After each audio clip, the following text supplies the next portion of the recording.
Saudações, gente bonita, Mestre Leider aqui em Goiás, 6 horas e 30 minutos da manhã, 18 graus. Bem, ontem nós falamos principalmente da Índia, mas acaba que a live é longa e ela não alcança tanta gente assim. Então vamos começar por resumir o que nós falamos. Bom, nós começamos falando sobre as eleições, que já começaram, né? Elas começaram sexta-feira da semana passada e vão até o dia 1º de junho, isso mesmo. As eleições indianas só terminam dia 1º de junho. Por que isso? Bom, as urnas não são eletrônicas. Mais do que isso, estamos falando de um país que tem 14 sistemas de escrita, 16 idiomas oficiais, 440 outros idiomas, 4 grandes grupos étnicos. Então, as coisas na Índia, você fala que é a 7ª maior nação do mundo, né? Você tem desde desertos até uma das áreas mais úmidas desse planeta. Você tem desde áreas muito baixas até algumas das regiões mais altas do mundo no Himalaia. Então, a Índia é um país de enorme complexidade. Nesse sentido, explica-se que por que, né, as eleições agora serão a segunda mais longas do país. Só a que aconteceu imediatamente após a independência e que demorou 4 meses foram mais longas que as atuais. A questão é que o presidente Narendra Modi quer que todos os indianos votem, ou pelo menos possam votar. Então, o governo dele organizou um esquema para que nenhum indiano, de nenhum canto da Índia, fique a menos de 2 quilômetros de uma urna. Certo? Nenhum indiano fique a menos de 2 quilômetros de uma urna. O número de funcionários envolvidos nessas eleições de 400 mil.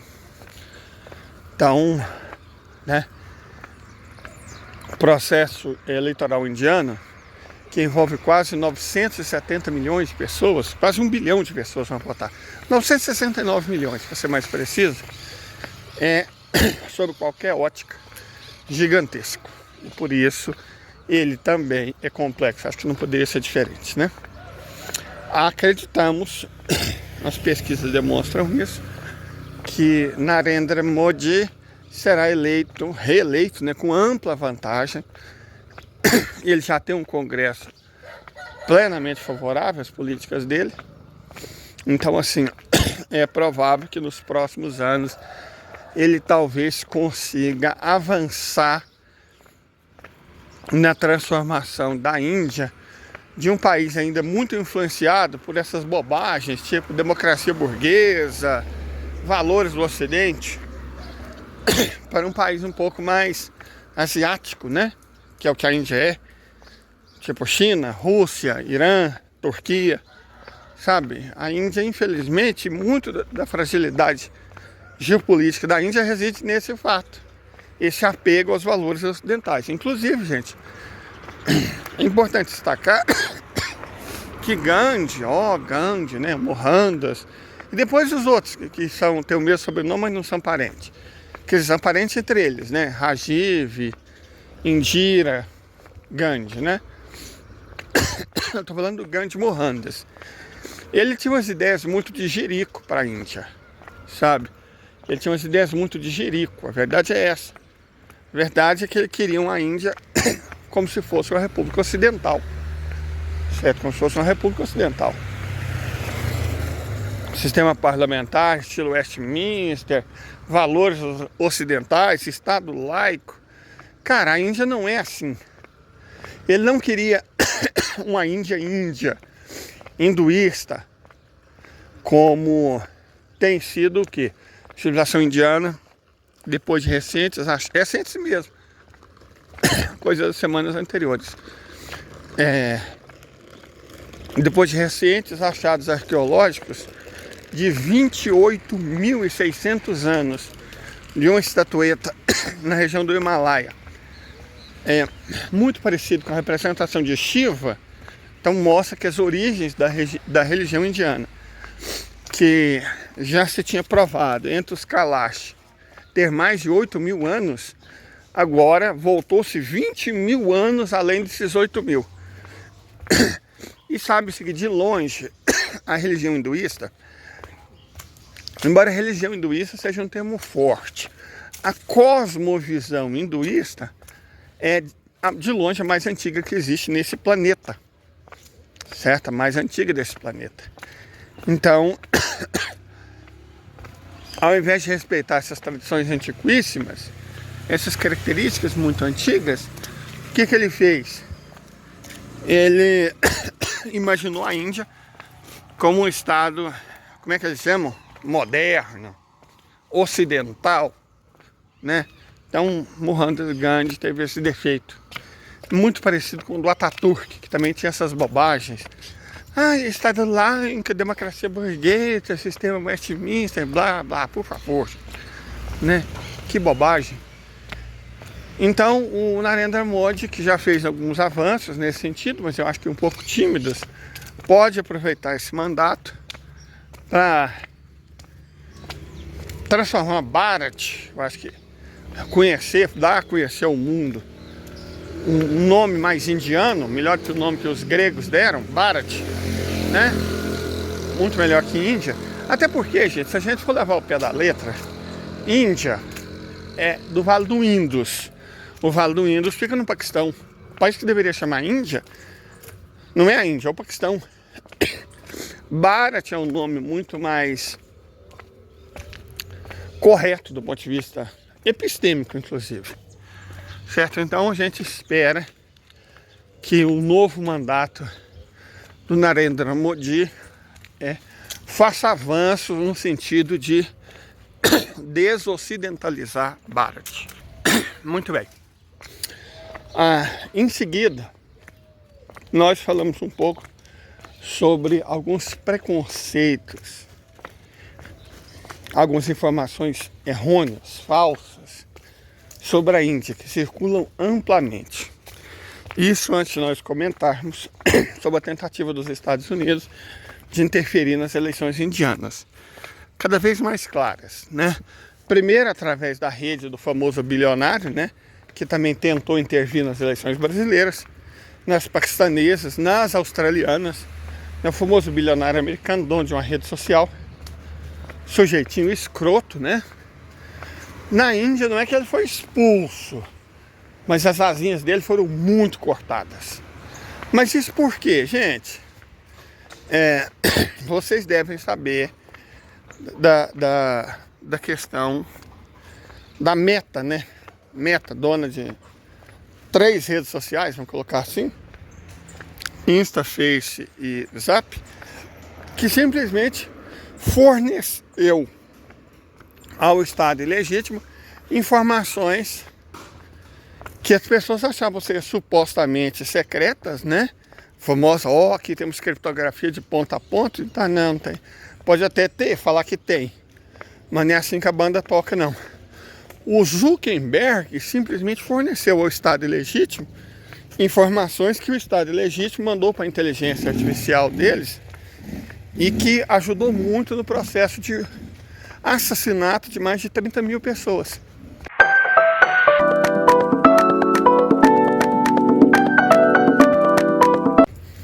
Então, se você tem a impressão que aquela rede é pró-sionista, sua impressão está correta. E não só pró-sionista, ajudou ativamente o Estado ilegítimo no massacre, fornecendo informação das pessoas que acessavam as redes sociais deles, né, a partir dos territórios ocupados pelo Estado ilegítimo. Isso são as redes sociais americanas. Não se enganem, não se enganem. Se vocês querem testar, começa a falar de qualquer coisa. Fala que vocês estão com vontade de comprar um carro. Vocês queriam muito comprar um carro, sei lá, escolhe um modelo aleatório, um Civic. Em pouco tempo vai começar a aparecer propaganda de Civic, oficina de Civic, os melhores preços de Civic. Essa é a lógica por trás das redes sociais americanas. E todas as informações passam pela NSA, que é a Agência Nacional de Segurança dos Estados Unidos, uma agência de espionagem. Mais ainda, no mesmo dia, olha só que loucura, no mesmo dia que eles deram ao presidente dos Estados Unidos o direito de banir o TikTok, eles também deram o direito de pegar informações das redes sociais sem permissão judicial. Então, a rede X é só mais uma na fila do pão. É só mais uma que opera no sentido de fornecer informações para o governo e as agências de segurança e espionagem dos Estados Unidos da América e do Estado ilegítimo. Certo? Os chamados 5 olhos, né? Reino Unido, Austrália, Canadá, Nova Zelândia e, claro, Estados Unidos. Eles chamam de rede Ashkelon, né? Coisa assim. Então a Índia começou a cortar as asinhas da rede X, mas antes disso os Estados Unidos já vinham se intrometendo nos assuntos internos indianos, simplesmente organizando converscotes, olha que loucura, converscotes na embaixada, entre membros da embaixada e representantes de setores separatistas caxemires. Olha, gente, olha a audácia. É como se a embaixada dos Estados Unidos do Brasil começasse a receber esses manés que dizem o Sul é meu país, certo? E aí o governo indiano começou a endurecer com redes sociais norte-americanas. Começou a bater duro. Então, gente, mas mais que isso, eu estava esquecendo de falar, essa interferência dos Estados Unidos nos assuntos internos da Índia vai além, porque além da ampla campanha de demonizar a Índia é um país de estupradores, misógino, islamofóbico, como se os próprios americanos não fossem islamofóbicos, né? O país que mais matou muçulmanos na história humana acusa a Índia de ser islamofóbica. Vou falar sério. Mais que isso, nossa, a Índia não respeita as mulheres. Não, quem respeita é o Estado de Israel, né? Que bombardeia e mata elas. Quem respeita, certo, é o Estado de Israel. Ah, gente, por favor. Ou outro aliado dos Estados Unidos, do Reino Unido e do próprio Estado ilegítimo, Ruanda, que está promovendo um massacre de milhões de pessoas na República Democrática do Congo, principalmente mulheres. Então quem respeita a mulher, por certo, é o Estado ilegítimo e Ruanda, né? Esse respeita. Quem não respeita é o Modi. Ah, fala sério, gente. Fala sério, que palhaçada. Então, no mesmo sentido de restabelecer a verdade sobre a Índia, nós fizemos alguns comentários interessantes. A nossa audiência, na graça de Deus Pai, ela é muito boa, muito boa. Eu sou muito grato a Deus por ter um público tão bom quanto que eu tenho. É claro, de vez em quando aparecem os haters, os trolls, mas isso é um fato da vida. Nós estamos na internet, né, gente? Não vamos ser inocentes. Mas assim, eu tenho um público ótimo, inclusive no sentido de manter, na verdade, elevar o nível do debate. Ontem, durante a nossa live, surgiu uma questão, que a Índia tinha 190 milhões de pessoas abaixo da linha da pobreza que passavam fome, ou seja, não conseguiam ter todas as refeições do dia garantido, certo? Quase a população do Brasil. E eu falei, gente, isso pode parecer um número grande, é um número grande, mas ele tem que ser relativizado. Primeiro, onde esse número não existe é na China. A República Popular da China eliminou a miséria e, portanto, eliminou a fome. A China tem uma população quase igual à da Índia e não tem famintos. Mas porque a China é socialista. O socialismo eliminou a fome. Perfeito? Agora, vamos fazer uma comparação. Os Estados Unidos da América, que tem 335 milhões de habitantes, tem cerca de 40 milhões de pessoas abaixo da linha da pobreza e insegurança alimentar. 40 milhões de pessoas é basicamente 12% da população dos Estados Unidos. E 190 milhões de pessoas é aproximadamente 13% da população da Índia. Isso quer dizer que, índice por índice, o de insegurança alimentar e pobreza da Índia é só 1% maior que o dos Estados Unidos. Então é desprezível. A gente pode dizer estatisticamente que os índices de fome e pobreza de ambas as populações são os mesmos. Certo? 12% nos Estados Unidos, 13% na Índia. Em ambos, cerca de 1 em cada 8 pessoas vive uma situação de insegurança alimentar, passa fome ao menos em algum momento do dia. Agora, quer uma comparação? Reino Unido. Você sabe qual que é esse índice no Reino Unido? 22%. Quer dizer que a pobreza e a fome é quase 2 vezes maior no Reino Unido do que na Índia. E o interessante é que isso a Globo não mostra, né? Eu não estou inventando esses dados. Eles são disponíveis na internet. E não é que eles são disponíveis na internet, tipo assim, o Zap, que serve de fonte para aquele tiozona que fica, né? Não. Quando eu falo disponível, é em agências de estatística. Da própria ONU, inclusive. Então, pessoas, a pobreza, a fome, repito, reitero, da Índia é pouco menor que a dos Estados Unidos. E a do Reino Unido é 2 vezes maior, quase, do que a da Índia. E veja só que situação, né? O que que significa? Quando um dia antes da tomada da Índia pela Companhia Britânica das Índias Orientais, em 1783, a Índia era a nação mais rica desse planeta. Certo? A Índia era a nação mais rica desse planeta. O padrão de vida médio do indiano em 1783 era muito semelhante ao padrão de vida médio do europeu. Então o europeu e o indiano, em 1783, tinham basicamente o mesmo padrão de vida, com exceção do fato de que a Índia era muito mais rica do que a Europa. Essa era a realidade, são fatos. Ok? Aí veio a ocupação britânica, que durou 165 anos, terminou só em 1948, e a Índia, de nação mais rica do mundo, havia se tornado a mais pobre desse planeta, a mais miserável desse planeta. Em 1948, a Índia era, de longe, a nação mais pobre do mundo. Tão pobre que a expectativa de vida média do indiano não chegava a 24 anos. Estima-se que a dominação colonial britânica tenha custado a vida de 300 milhões de indianos.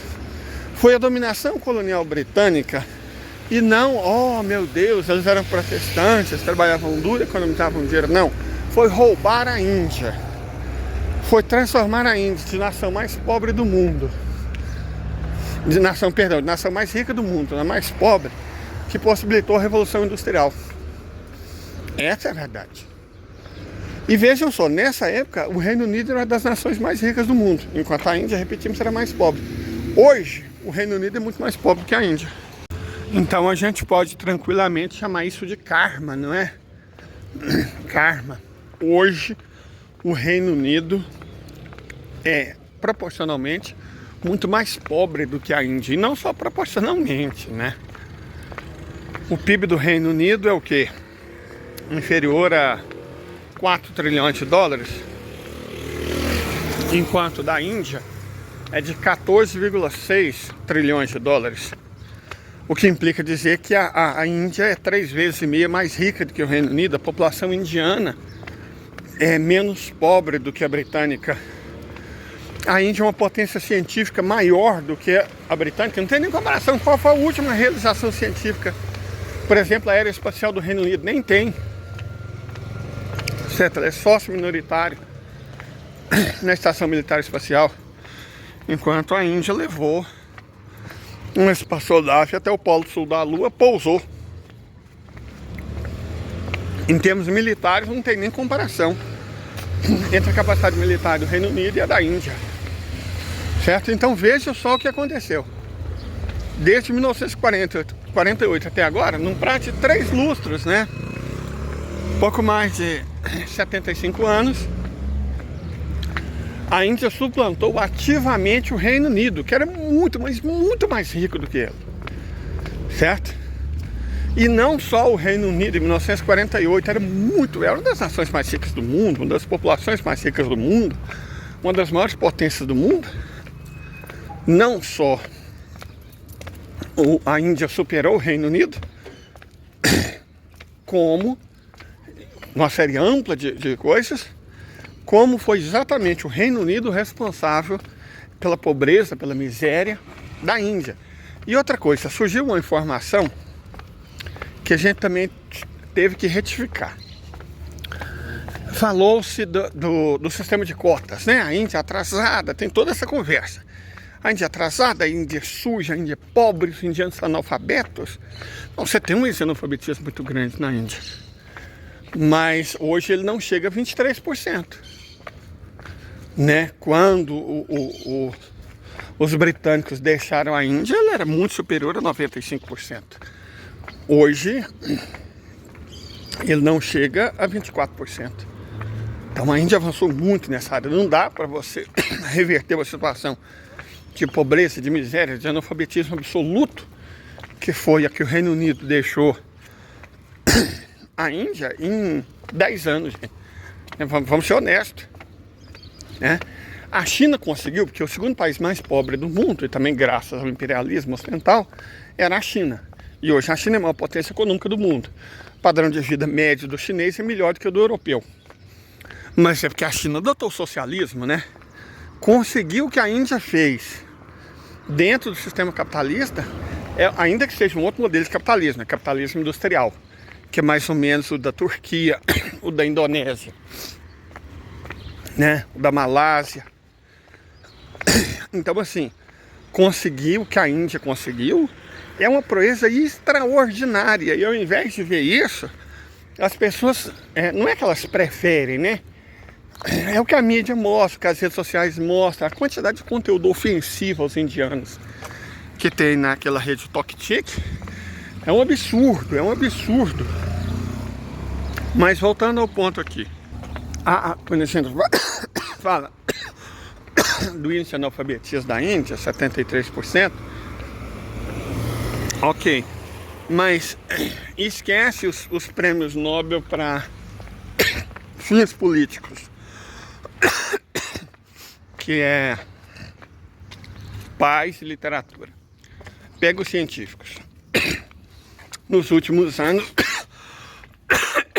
a Índia não tem ficado tanto assim atrás do Reino Unido. Essa é a verdade. Mas o que eu queria falar nem era isso. Era a respeito do sistema de cotas. Cotas não, castas.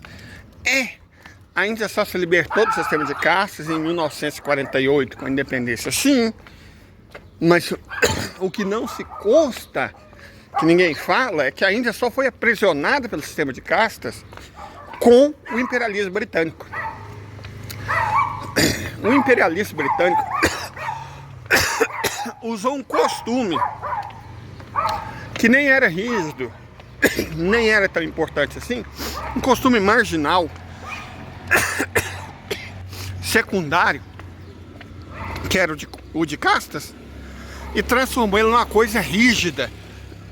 O moderno sistema de castas, essa coisa rígida, muito rígida, que impede a ascensão social, não é uma coisa da cosmovisão hinduísta. Foi criado pelos britânicos. E outra, um ponto importante, é que antes da invasão britânica, ainda que a maior parte dos indianos fosse da cosmovisão hinduísta, eles estavam sendo governados por muçulmanos. A raiz histórica da rinha entre hinduístas e muçulmanos é devido a esse fato. Os muçulmanos foram participantes ativos da colonização britânica e colaboraram muito para destruir parte da cosmovisão hinduísta no subcontinente. O subcontinente indiano, hoje, tem mais de 500 milhões de muçulmanos. 200 milhões só na Índia, e não existia praticamente, certo? Não existia, toda a região era hinduísta. Então, os britânicos, primeiro, transformaram o sistema de caças numa aberração, e ele não era, e segundo, fizeram o possível para ampliar o islamismo dentro do subcontinente indiano.